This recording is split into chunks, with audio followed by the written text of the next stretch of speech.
What is up, people? This is the Vinyl Casket, home to the lamest taste. You can check me out on Instagram, Twitch, and YouTube, all at the Vinyl Casket, all one word. We can subscribe, like, and comment. Hit the bell for much, much more. We do tons of crazy videos every single week, but we're going to get right into my favorite series that I don't get to make that often because it takes a lot of time to watch everything. This is Rewind Reviews. This is episode 3. We are doing the Harry Potter series. If you don't know, my Rewind Reviews, well, the first episode is not exactly what I want the series to be. It was my first excuse to do it. So Rewind Reviews is the series where I go back and I rewatch things that I've either previously watched a long time ago, or have watched pieces of, or have not ever fully watched, but are too old for me to do individual reviews on because it doesn't fit in with my schedule of the new movies that are and shows that are coming out that I do trailer reactions for. So I try to do this series where I rewatch that and I sit back and I do an overview where it's quick. I don't go too into detail on everything, so I'm able to do series, trilogies, sets, universes, stuff like that. The first movie was Wrestling in the Family, which was just a singular movie. It was me testing out the series and seeing how I wanted to do it, and it was something that I wanted to watch, and it gave me an excuse to watch it and talk about it, right? Boom. The second one was the entire series, all 6 seasons, and then I did a review on the movie of Teen Wolf. This is a complete 8-movie overview of the entire series of Harry Potter. Harry Potter started as a book series in England that came to America and all over the world, got super popular, has created 2 different film series, a play, and so much more. Games, adventures, all sorts of stuff going on, right? The first film was released in 2001. It was Harry Potter and the Sorcerer's Stone in America. In the UK and England, it was Philosopher's Stone. That was the only one I think that got a name change. Everything else stayed pretty much consistent. The last film, part 2 of The Deathly Hallows, was released in 2011. So that is an 11-year gap between the first and last movie in the series. It's 8 films, 7 books,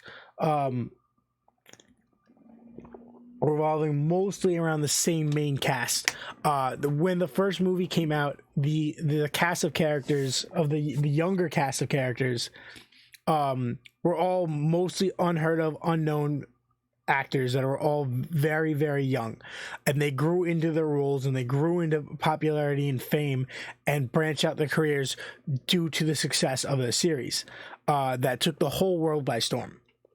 It was one of my favorite movies growing up.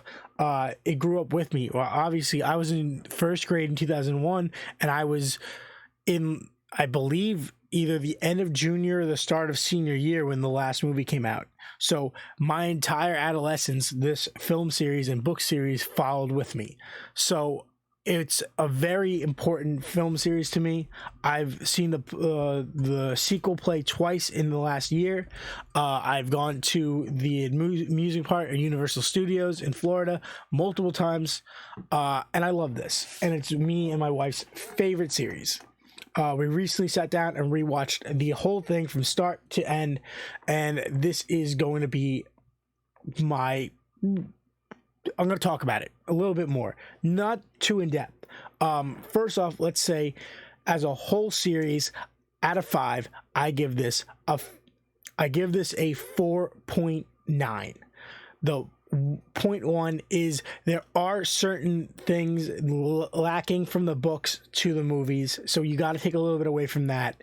It is a pretty good representation, but the last 2 movies is where you really see some of these characters not get fully flushed, full circle moments.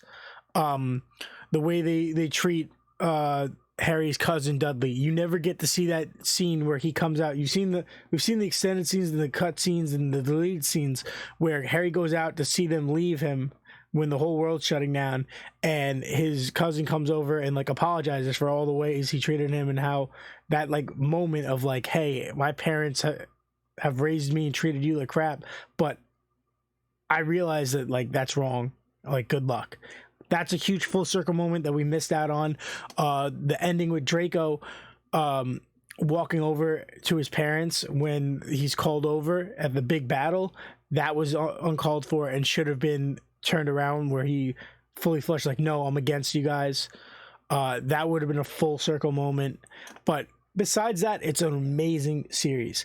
My favorite movies of the series are Prisoner of Azkaban, Order of the Phoenix, and Half-Blood Prince. In that order would be my top 3 of the 8. I love those movies. I love Sirius Black. I wish we got more of him. I would love to see a prequel adventure where we get to see the adventure of Harry Potter's parents as they thrive through Hogwarts, and how these friendships are formed and rivalries are formed, and how some of these guys end up deciding to go align with Voldemort in the peak of his popularity of trying to take over the world, and the rest turn against Voldemort and side with the Order of the Phoenix. So I would love to see that, because we get lots of teasing here, lots of clues and drops and information that would lead us into the next series, Fantastic Beasts and Where to Find Them, which is a 3-movie series that prequels all the events of Harry Potter, which I will do a review on an episode of them next. But basically, one of the big things that I got out of this rewatch, besides the fact that all these things are filmed so well, and you see the time era of each film reflect its film and how it adapts and it evolves and gets better, and how the special effects get better and the acting gets better and everything gets better. And that's so cool to see over an 11-year period or 10-year period, the evolution of the film industry in one series. Acting is great. Everything is great, right? No complaints. Story's great. There are things that are lacking, but I do really like them. I like the character designs and choices. But there's one issue that I had with this, not issue, but thing that I noticed that I couldn't get over during this rewatch was the timeline. So in it's the second movie, Chamber of Secrets, where you hear that the chamber last time the Chamber of Secrets was opened was 50 years ago. Then there's flashbacks of who's there when the chamber's open and gets blamed for the chamber being open. Hagrid. So Hagrid was in Hogwarts as a student, got kicked out of Hogwarts 50 years ago. And that's in the second movie when they're, I believe, 12. Right? They're 12. So 12. I don't even know, dude. All I know is that Hagrid's in like his 60s to 70s throughout this whole movie series, which is wild. I know he's part giant, so that might be the thing that plays on, but that means Voldemort is also in his 60s and 70s, and he's an old ass dude. So obviously he dies and gets reincarnated into different bodies, so that would be a prevailing thing. But so that happens 50 years. Obviously their parents can't be there when Tom Riddle is doing his thing and while Hagrid's there. So it then makes sense once you piece the things together and you do the research and you watch the film. It turns out that Harry Potter's parents, as well as all of his friends' parents, except for the Weasleys, Sirius and Remus and all those guys were in school with Lucius and his wife, and all these people were in Hogwarts at the same time while Lord Voldemort was on his rampage across the world, basically by himself, trying to build a following, and he decided to target these kids and turn them against Dumbledore and the rest of the school and the rest of the wizarding world, because the Crimes of Grindelwald in the Fantastic Beasts series, which is referenced in this movie, was this guy who had similar ideas, but his ideals were not as extreme as Voldemort's. And Voldemort takes it the next step forward. Next step, whatever. He goes crazy with it. This genocidal idea. Turns guys against each other, and that's cool. When you find out like that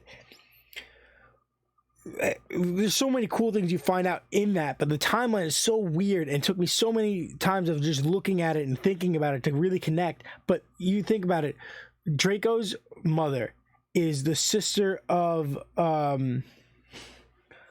Bellatrix, and Bellatrix is stated that Bellatrix's cousin is Sirius Black. That means that Sirius Black is Draco's uncle or whatever, or his cousin as well, because his mom is also cousins with Sirius Black, and Sirius Black is Harry Potter's godfather.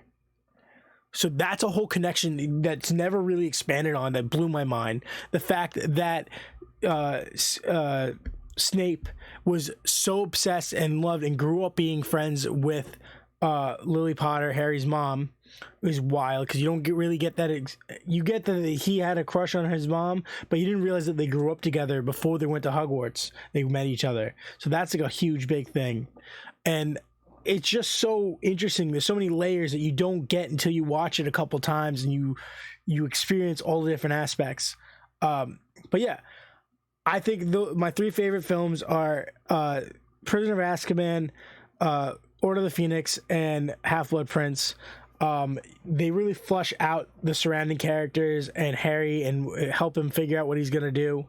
I think everybody did a really good job as directors and actors as they evolve this film. Oh, I never even hit this button. Yeah, this should have been hit the whole time. My bad. But yes, as a whole film franchise, I think this is a great series. There are lesser films and higher films, but they're all within the 4.5 to 5 range, right? Every film is 4.5 to 5. Some 5s, some not. But they're in that good range. As a series, I give it a 4.9. Taking away for those small things, I think this is great. I would love to see a return. I would love to see a Cursed Child movie based on the play. And I think it's great. Get in the comments. What do you guys think? Remember to follow, subscribe, like, and comment. Let's talk about it, because this is like my personal opinions, right? This isn't like a serious deep dive of the movies and the things and telling you exactly what happened and reviewing each film. It's like talking about the series and what it meant to me, and how rewatching it, how I learned so much more about it. That's what this series is. It's my rewind review. I'm rewinding through something that I care about, that's big and massive, and just talking about it. Great films, great cast, go on to do crazy, awesome movies. And I think that I know it's super popular, but I still think it should be more popular because it's just so good. HBO Max, whatever it is, has announced that they're doing a rebooted TV series based on the books, with each book getting its own season. Being that now that could be anywhere between 8 to 12 episodes, hour-long episodes. That's 8 to 12 hours per book. That would really flush it out, but it could also, the acting choices and the directing could really ruin the series. So we'll see how that happens. But the original Harry Potter 8-film series is a solid 4.9 for me. I told you guys my favorite films. I told you guys my favorite things about it being the timeline and the connections and all the references. I think the relationship building is a little wonky at times, but also at the end kind of flushes itself out and makes good choices. And I love the last scene of the film where they set up the Cursed Child years in advance. Really awesome, really amazing. Remember to check these out. What's your favorite? Which ones do you love? What do you think about the remakes coming? Do you want prequels and sequels? I do. Get in the comments. Remember, this is the Vinyl Casket, home to the lamest taste. You can check me out on Twitch, YouTube, and Instagram. All one word, the Vinyl Casket, where you can subscribe, like, and comment. Hit the bell for much, much more. Remember to do me a massive favor and stay lame.